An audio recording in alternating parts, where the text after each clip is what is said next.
In 1996, BBA Solutions opened up their first store. They opened their first store to be able to allow students to afford textbooks. Later on, Textbook Brokers opened in 1997 as an off-brand, but would later become the name of BBA Solutions. MTSU's first store, which is not MTSU's, but it's an off-site campus or store, was opened in 2006.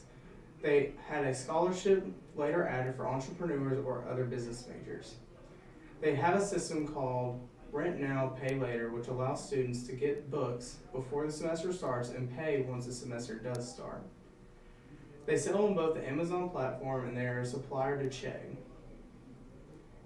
They also supply more than just books. They supply books and apparel and memorabilia through the MTSU store and other campuses. They have partnerships with companies such as Nike, Columbia, and so on. What about the discussion strategy? Textbook Brokers is a low-cost provider. They sell both to Amazon, Chegg, while competing with other bookstores. Amazon and Chegg will, even though they're a supplier, are competition.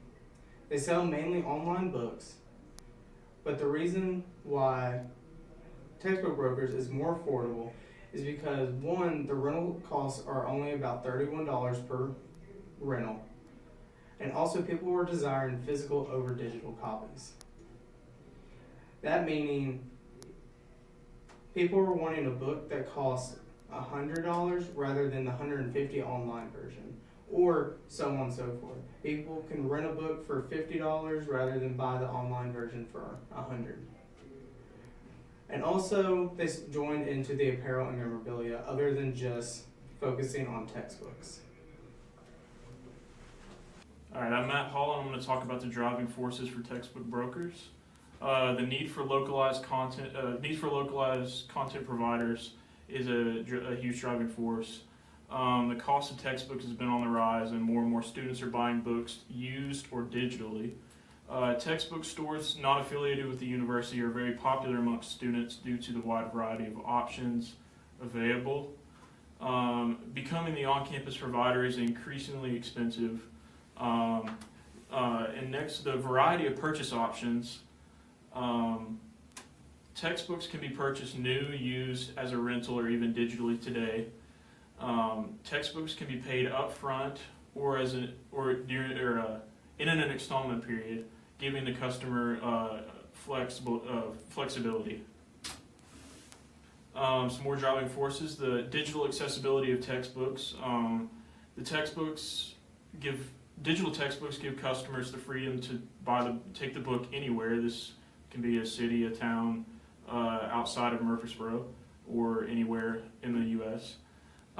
Many online retailers compete in this sector, and used books is another driving force. So used books offer an advantage when online books aren't available. They can be purchased at times for half the cost of a new book or cheaper. Online retailers do not have near the amount of presence in selling used books as localized companies. Some key success factors: the emergence of a rental market. So offering a fair price is crucial in this industry. The students are the primary customers, and they want the cheapest option available. So if there is a company that can sell a textbook for cheaper than someone else, the student is most likely going to go to that company to purchase it. The presence of stores central to campus is another big factor. The closer the store is to the campus, the more people it attracts, and it offers convenience for the students and gives the store a better chance to earn the business of the customers. Some more key success factors. Products other than textbooks are offered. So many stores in this industry sell products like licensed apparel for that college or university. It gives them revenue coming in when the textbook sales aren't typically happening, such as the middle of the semester. The competition among other stores is ultimately what drives these companies forward.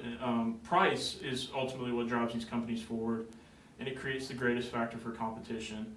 And companies in this sector must offer products that will get people to earn the business of their over their competitor.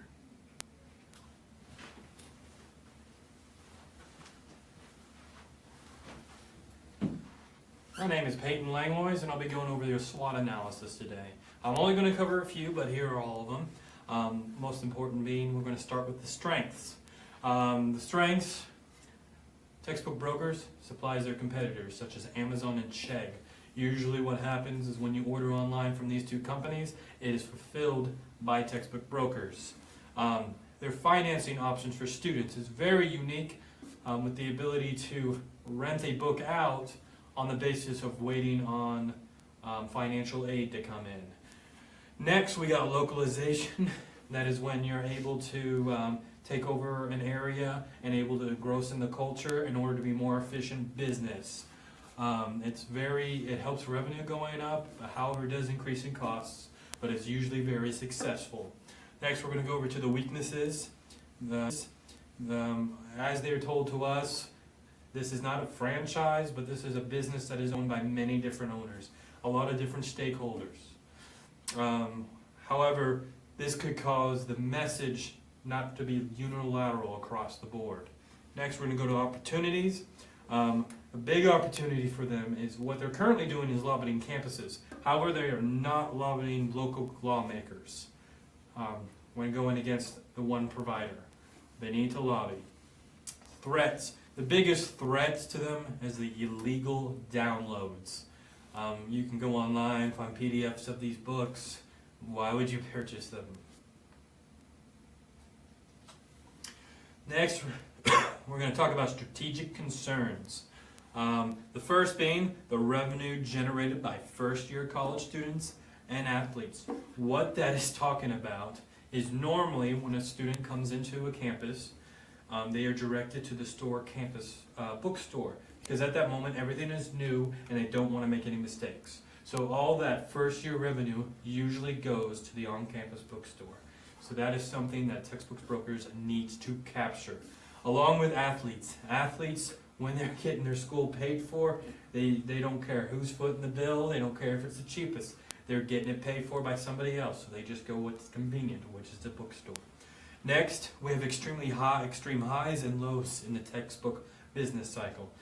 You'll notice as you go through your through the business cycle, first, second day of semesters, a big rise in sales. However, during the rest of the year, big lows. So there's big valleys that they have to overcome. The introduction of the multi-assessment tool, which is being rapidly used by professors. This is a tool that is provided by the publishers, which in turn steps over textbook brokers, making it buy directly from the publishers. This is very harmful to the business and keeping the business viable. The one provider model, that is when everything is provided by a singular entity. There is no competition. It is provided by the publishers to the students. There is no retail, there is no competition. And the last is the onset of digital books. It has been a roller coaster well coming that we will have to conquer in the future. Our first recommendation is the partnership with the publishers. As most people say, if you cannot beat your competitor, join them. So what we would do is the multi-assessment tool is becoming commonplace in the classroom. More and more classrooms are requiring an access code. However, these tools are not sold at value. On average, you spend $120 to buy a digital book and access code. There is no competition on this. So this partnership with the publishers, such as Pearson, would allow textbook brokers to create a bundle. This bundle would include a rental of a physical content. This is an added value because there's a lot of traditional students who still want physical content. So that would be paired with a discount code. So when you rent a book from textbook brokers, you will also get paired with a discounted access code, which that is an added value. This partnership will allow textbooks brokers to stay relevant with the incoming of multi-assessment tools. This will also help curb the loss of the market share once the one provider model comes into effect, by allowing them to make themselves an asset to the publishers. And this bundle would be priced at $31 to rent the book, and this would give you a discounted access code of $60. All right, so recommendation number 2 is pay for books per use, not upfront. So many students do not use a textbook every day, and most use it when they need to use it.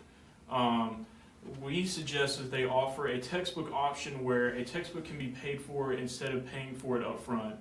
And you would do so by adding it when you need it. You would pay a certain amount of money, but you would still pay a convenience fee upfront for this service. The point is to offer a textbook alternative to buying it new or used, and it would save the student money in the long run, and it would offer a benefit to the company by giving students a greater option to buy a textbook that way. And the strategic concern solved is the highs and lows in the textbook business cycle and the onset of the digital books today. Thank you. Now lastly, moving on to recommendation 3, which is to obtain bid for the campus. This was the big issue that Textbook Brokers was wanting solved. Being that the current company, which is an off-brand of Barnes & Noble, is in the Phillips Bookstore, and they're paying more for the bid and also have probably a higher commission, this is what I believe that Textbook Brokers could do. First, present a $3 million bid for 2 years. Then add a commission of 4%. With 22,000 students that attend this campus and a $31 average rental, 4 classes a semester per student equals to around $2.728 million in rentals only. That would lead to $136,400 in a commission for MTSU. Also, this would provide more foot traffic into the student union and through the bookstore. Being that most everyone goes to Textbook Brokers, I don't feel like this would be an issue, being that no one goes to Phillips Bookstore except maybe to browse and then realize how expensive things are and leave. Again, with the partnerships, they have partnerships with Nike, Columbia, Under Armour, and so much more. Not just a couple brands such as Nike that MTSU has, and that's only through the sports side. And also, and lastly, is their strong brand name. That's something mostly they need to introduce into this bid option. And what that does is take away the concern of not having a store on campus. Being that there's now a store on there would be a store on campus would mean, again, more foot traffic, more sales, and more revenue, which would lead to a higher commission for MTSU.